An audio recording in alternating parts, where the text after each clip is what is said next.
Coronavirus, le Parlement a adopté dans la nuit de ce lundi 26 juillet le nouveau projet de loi sur l'extension du pass sanitaire dans le cadre de l'épidémie de Covid-19 en France.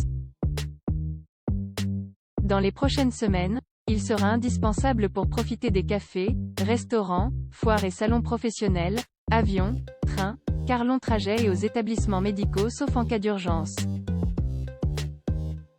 Mais il sera aussi nécessaire pour les salariés de ces lieux, ce qui ne va pas sans créer quelques incertitudes pour eux. La version finale du texte est revenue sur l'article qui prévoyait qu'un employeur puisse lancer une procédure de licenciement envers un salarié qui n'est toujours pas en mesure de présenter de passe sanitaire au bout de 2 mois, ou une preuve de vaccination pour les soignants. Voici ce que précise finalement le texte qui doit encore passer par le Conseil constitutionnel. Cette situation de suspension peut-elle durer jusqu'au 15 novembre, date à laquelle un nouveau vote devra avoir lieu pour prolonger l'application du pass sanitaire? C'est le vide juridique, un no man's land sans protection économique pour le salarié et sans protection juridique pour les entreprises, dénonce François Asselin, président de la Confédération des petites et moyennes entreprises, CPME, contacté par le HuffPost. Illustration des incertitudes créées par cette absence de limite de temps, un restaurateur qui perd son chef de salle sans savoir quand il reviendra, va se retrouver dans une situation impossible pour le remplacer, reprend-il. La suite après cette publicité, un recul, pour Elisabeth Borne. Le gouvernement lui-même a alerté dès ce lundi matin sur les risques causés par ce texte né d'un compromis entre députés et sénateurs en commission mixte paritaire, CMP. Auprès de BFM TV, le ministère du Travail a jugé que ce texte serait finalement moins protecteur pour les salariés, dans le sens où un licenciement ouvre des droits au chômage, contrairement à la démission. Par téléphone, la ministre Elisabeth Borne a même évoqué un recul. Le Sénat s'est défendu de son côté auprès de la journaliste de BFM TV, Anne-Sora Dubois, en évoquant un progrès par rapport à la première mouture. L'avocate en droit du travail, Michelle Bauer, livre une autre raison qui a poussé le Sénat à prendre cette disposition. Selon elle, il s'agit d'éviter aux entreprises de verser d'importantes indemnités à des salariés ayant le plus d'ancienneté. La suite après cette publicité, des licenciements toujours possibles? De fait, une situation de suspension de contrat et de suspension de salaire, sans possibilité de travailler ailleurs à moins de démissionner, ressemble fortement à une mise à pied, souligne l'avocat spécialisé en droit du travail, Éric Rocheblave, contacté par le HuffPost.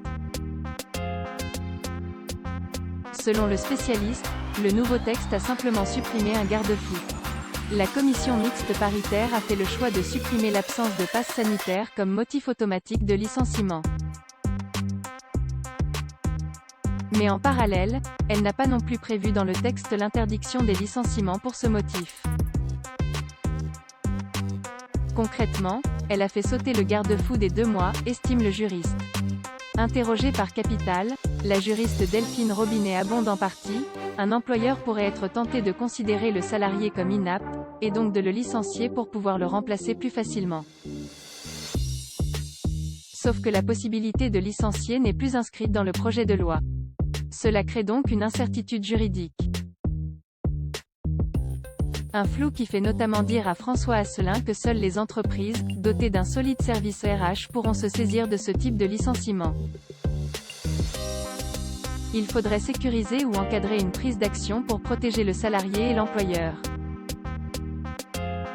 La suite après cette publicité, rupture d'égalité entre CDD et CDI étrange également, le texte issu de la CMP a fait sauter le « licenciement automatique » au bout de 2 mois pour les CDI mais l'a conservé pour les contrats courts. L'article 1 du texte adopté stipule ainsi qu'un contrat à durée déterminée, CDD, peut être rompu avant l'échéance du terme, à l'initiative de l'employeur, par dérogation à l'article L12431L du Code du travail.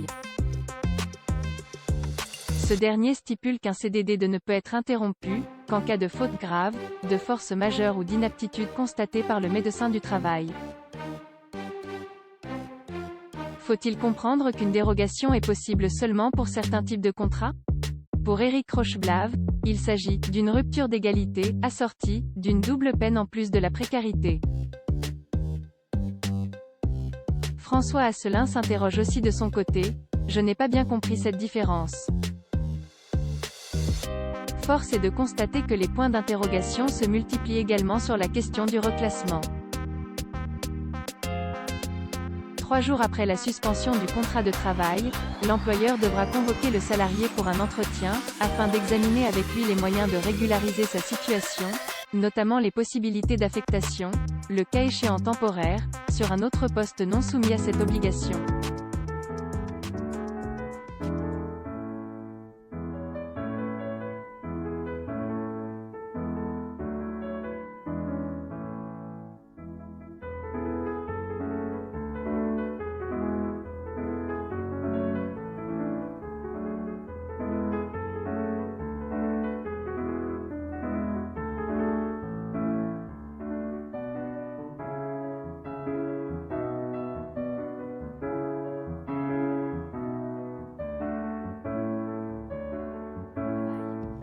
Des secrets de Polichinelle, un appel au respect de la vie privée que le président de la CPME juge de son côté un peu hypocrite dans la mesure où l'employeur a aussi l'obligation d'assurer la sécurité de tous au travail, et, ou dans une entreprise ceux qui se sont fait vacciner n'hésitent pas à le dire et ceux qui sont contre également. Ce sont des secrets de Polichinelle, estime-t-il se montrant plus circonspect quant aux possibilités de reclassement d'un salarié.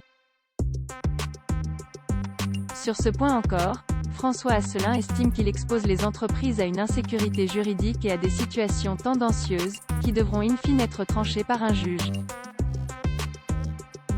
Éric Rocheblave lui donne raison mais s'interroge surtout sur des formulations de la loi. Au début, le texte de loi évoque simplement des activités, alors que sur l'entretien il évoque des postes.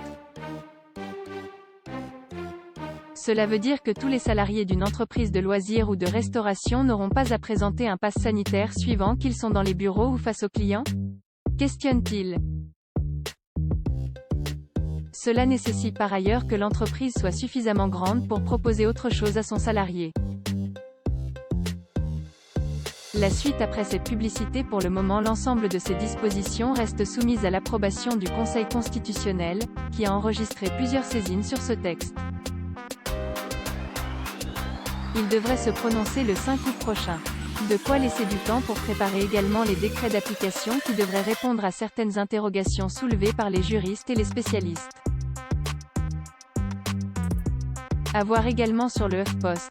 La liberté où je ne dois rien à personne n'existe pas, lance Macron après les manifestations. Lire aussi Je me sens prisonnière, les malades du Covid long face à l'été et au débat sur le vaccin. Près de 50% de la population française entièrement vaccinée, 60% a reçu au moins une dose.